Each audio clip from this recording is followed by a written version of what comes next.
da oferta e da demanda que acarreta muitas vezes o sobrecarregamento, né, do profissional que está ali, né? Eu já ouvi de um motorista que ele fala que às vezes passa do ponto, deixando pessoas de mais idade porque não pagam passagem, né? Então, quer dizer, eu achei uma coisa interessante, esse outro ponto que eu queria abordar, que você abordasse, e eu gostei de saber aqui uma coisa que realmente, de ouvir, né, uma coisa que eu já imaginava, que o bilhete único, na verdade, ele não faz com que você pague menos, né? Você, na realidade, você está pagando aquele valor a mais, só que não ali na hora, né? Eu gostaria de saber aquele ponto inicial que eu toquei no assunto, né? Das nossas madrugadas. Como é que a gente faz para chegar em casa? Deixa eu só acrescentar, não só nas madrugadas, mas durante o dia, você tem muito problema de ônibus. Falando do município do Rio, a Zona Norte tem uma série de problemas de você ter ônibus. Você tem o ônibus, mas você só tem o ônibus na tarifa cara. Passa 3, 4 ônibus. 3, 4 ônibus com a tarifa cara, e daqui a pouco vem o ônibus. Daqui a pouco não. Quando vem o ônibus, o de tarifa normal, ele vem superlotado, das pessoas têm isso. Quer dizer, onde é que está esse controle disso? Está falando que na ilha acontece muito isso. E você tem, hoje em dia, naquele gráfico que você mostrou, o único modal que baixou de 2003 para 2012 foram as vans. Mas as vans surgiram exatamente em contraposição à má qualidade dos ônibus. E você ainda tem, hoje em dia, por exemplo, não precisa ir muito longe, aqui no Catumbi você tem van a 2,50, porque você passa a noite inteira.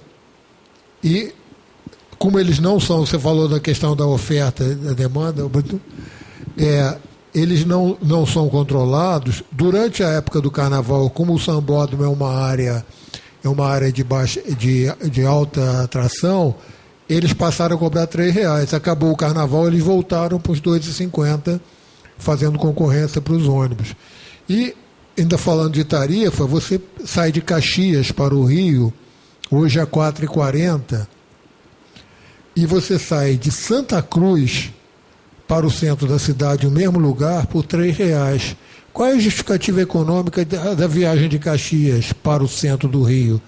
4 não, agora é 5,25. Custar 60% mais caro do que uma viagem de Santa Cruz até o centro da cidade. Essa compensação, as empresas de Santa Cruz, lá você pega ônibus que são ônibus que as pessoas fazem grandes viagens. Em compensação, na Zona Sul do Rio de Janeiro, você tem o Pinga-Pinga. Os consórcios são restritos por áreas.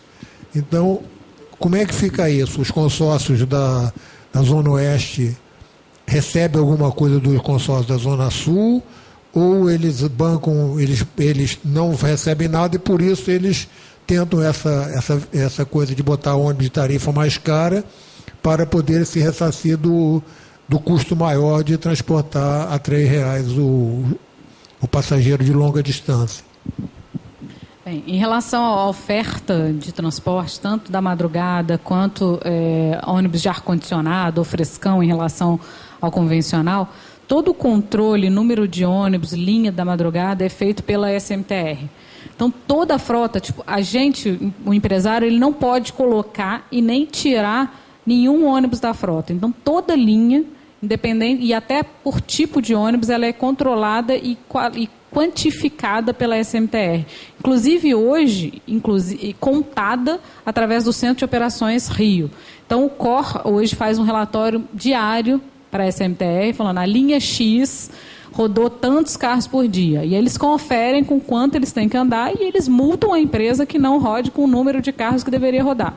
Então, se está rodando com menos carros que deveria, talvez seja um número que seja estipulado, mas menos do que deveria, porque a demanda é maior, ou enfim, é uma reclamação que tem que ser feita à SMTR. Inclusive, de madrugada, existem algumas linhas que precisam rodar de madrugada e a maioria não precisa. Também, desde a época da concessão, já foram listadas as linhas que precisam rodar, não são todas as linhas, tem um percentual menor. Onde essa lista está disponível, essas linhas e a quantidade de carros está disponível no site da eu não sei, chama o site da FETransport, da Rio Ônibus. Onde o da FETransport não, mas o da Rio Ônibus eu não sei te dizer. Eu posso verificar. Porque não seria sei. interessante que você tivesse, como você está falando, contratualmente a linha Centro Campo Grande, Centro Santa Cruz via Campo Grande, eu não lembro qual é o número dela. Ela para tal hora. Ela para tal hora e ela tem durante o dia tantos carros, durante a noite ela tem tantos carros. Tá, posso verificar isso. Ter esse tipo de coisa e você ter o dia que eu visitei lá Rio Ônibus, eles disseram que não é possível você ter aquele acesso das linhas de ônibus, da mesma forma que tem o painel, por uma questão de internet, e que sobrecarregaria muito isso. Esse vá de ônibus tem mais ou menos isso.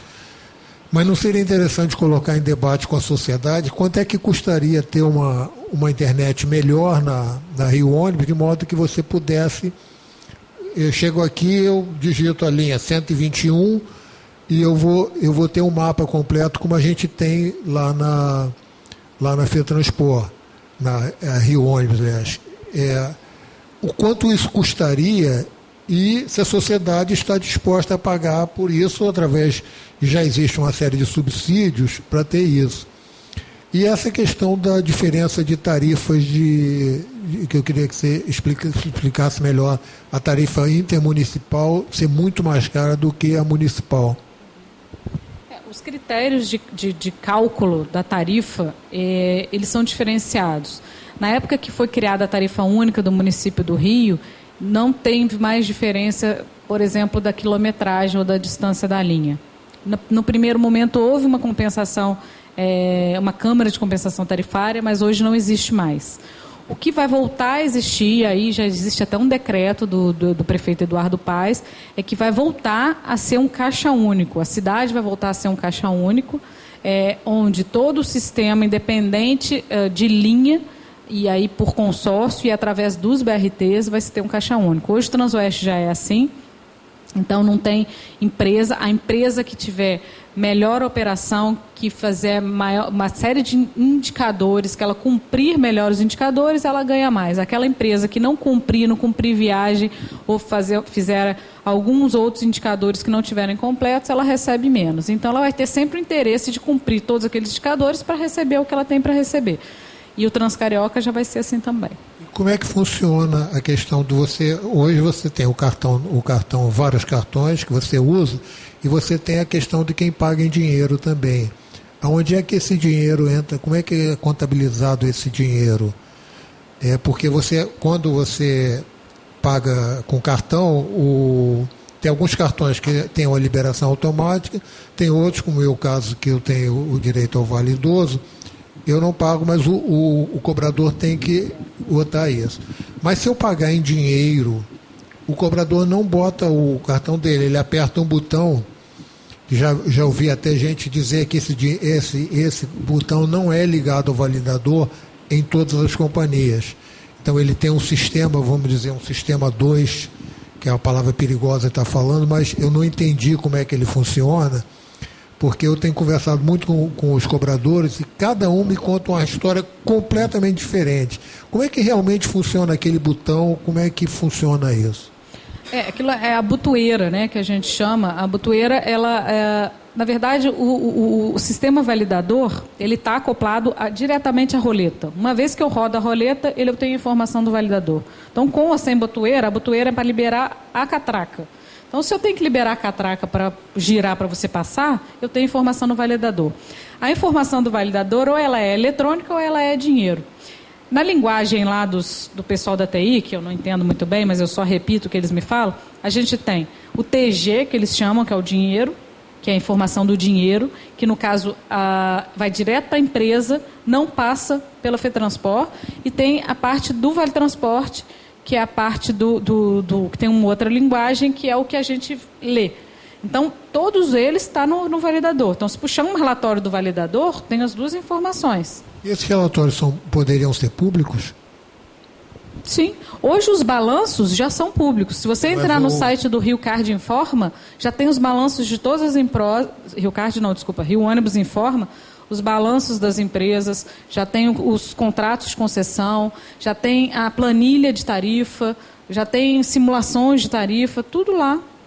Transparência mas você total. Tem a possibilidade de saber qual é a linha que transporta, mas esse relatório que a empresa, quando ela chega na garagem, ele descarrega, você tem possibilidade de ter esses relatórios? São públicos ou são privados esses relatórios? Hoje não, mas não acredito que teria problema nenhum em ver. Quer dizer, eu posso pedir isso oficialmente? Ale, pode. Grava aí na câmera, eu estou pedindo aqui esse relatório e depois eu vou tentar me estender mais nisso. Hein? Não, isso aqui, tudo que eu estou falando aqui, não é o Licínio que está falando, é o Fórum de Mobilidade que eu estou aqui representando. Agora, eu gostaria de puxar um caminho um pouquinho, que se eu for falar daqui em Transbrasil... Licínio, não, é só para não perder, eu gostaria de fazer só uma pergunta em relação, posso? É porque eu tenho uma dúvida em relação à questão tanto do bilhete único quanto o Rio Card, né? É porque quando o governo faz a propaganda, né, porque essa propaganda ela é dividida, né? O governo faz a propaganda a respeito do bilhete único e a FETransport, os segmentos lá do empresariado, fazem também a propaganda. A minha dúvida é o seguinte: quando o empregador, o trabalhador, né, o cidadão, ele adquire o bilhete único, ele está adquirindo em cima de deslocamento. Né? Então, se o cidadão mora em Queimados, ele fala para o empregador, o trabalhador fala para o empregador, não, eu pego tantos ônibus. Então, o empregador paga deslocamento. E todo discurso, né, em cima do bilhete único, do Rio Card dos bilhetes, né, é que você tem 2h30, 3 horas agora, né, para percorrer, e aí você só paga uma passagem. Mas no pré-pago você está pagando deslocamento, você não está pagando tempo. Eu queria entender isso, que não é algo muito claro para mim. Esse é um ponto. O outro ponto também que eu tenho dúvidas é em relação à catraca, né? Aquele controle, né? Se o Estado, o município, né? Como é que se dá esse controle? A informação vai direto das empresas, elas repassam para o Estado, né? Quem faz o controle? Na verdade, gostaria de saber o seguinte: quem controla isso, né? Ou a FETransport, a Rio Ônibus, tem o dever de comunicar e passar, né? Então, já que nós defendemos muito o controle social, tentar entender quem é que controla essa entrada de recurso, de dinheiro, né, para esses caixas aí. Essas são. E a outra dúvida, a outra questão também é que eu percebo que o tipo ônibus circular, né, ele desaparece em todo, até mesmo na sua apresentação, a gente vê que o ônibus, o circular, que era aquele de pequena distância, né, ele desaparece totalmente do cenário do Rio de Janeiro, né? Isso já vem de longa data, né? Já vem diminuindo o ônibus circular, né? Que era, eu não sei se é porque ele é considerado uma perda de receita, né? Ou se é porque não é viável, né?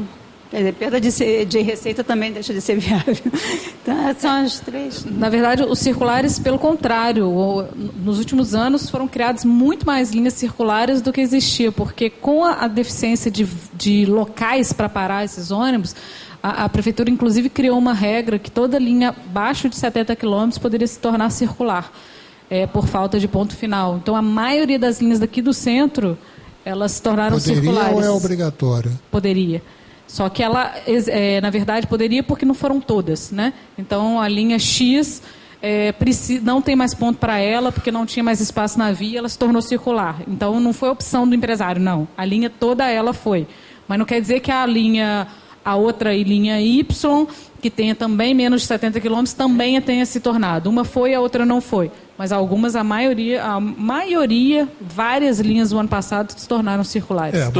Muitas linhas, só um segundinho, muitas linhas, teoricamente, são circulares, mas você vê que o ônibus para um determinado ponto, aqui na Beira-Mar você tem isso, ele para, o motorista desce, o cobrador desce, vai lá numa cabine, fica 2, 3, 5 minutos e volta. Esse ônibus é um ônibus circular, que você não precisa, você pode pegar na Rio Branco para seguir para Pavuna, por exemplo, mas ele tem um ponto final, onde o motorista sai para isso, e 70 quilômetros no engarrafamento que a gente tem hoje em dia, é difícil o motorista aguentar sem poder ir banheiro. Mas normalmente o ponto dele não é no centro, o ponto dele é na origem. Então ele não deveria parar no centro, até porque não tem espaço, mas às vezes acontece. Né? Ricardo. Só uma questão em relação aos ônibus circulares, eu sou uma usuária de ônibus, eu ando muito de ônibus, né? E eu percebo que se isso existe, não está claro para a sociedade, porque num determinado ponto você tem que descer e se você continuar, você vai ter que pagar a ultrapassagem. Então seria interessante até voltar a ter ao lado, né, lá, do destino, que aquele ônibus é circular. Essa informação seria importante, porque muitas vezes você tem que descer e pagar uma ultrapassagem, né? Porque tem ponto final. Em relação à tarifa do bilhete único, uma vez que você compra deslocamento, toda a tarifa do bilhete único, toda a integração, ela é 5,25. Então, você pode comprar múltiplos daquele valor. Então, se a pessoa mora em Belford Roxo, no caso do seu exemplo, e ela vai vir para o centro do Rio, ela precisa de uma municipal mais um trem, ou uma municipal mais uma intermunicipal. No total, ela vai pagar os mesmos 5,25 dentro do intervalo de 3 horas. E 3 horas não é a viagem origem-destino, é o primeiro trecho até ela chegar no segundo trecho. Então, normalmente, 99% das pessoas conseguem alcançar dentro das 3 horas. Boa tarde, meu nome é Ricardo Novaes, eu sou morador da Ilha do Governador. Sobre essa questão da ilha, a gente tem uma série de questões aí que rebatem uma série de pontos que a senhora colocou aqui. Então, vamos colocar segmentadamente. A questão da integração. Nós temos um terminal aquaviário do Cocotá, da qual eu participei da luta para transferir da Ribeira para lá, justamente porque, por ficar num ponto mais central, a gente teria uma facilidade, porque ali se passa várias linhas de ônibus. O que aconteceu? Apesar desse terminal aquaviário, apesar da pressão da população para que tivesse uma capacidade de 13 mil passageiros dia, hoje está operando na faixa de 1.000 a 2.000. Por quê? Entre outros motivos,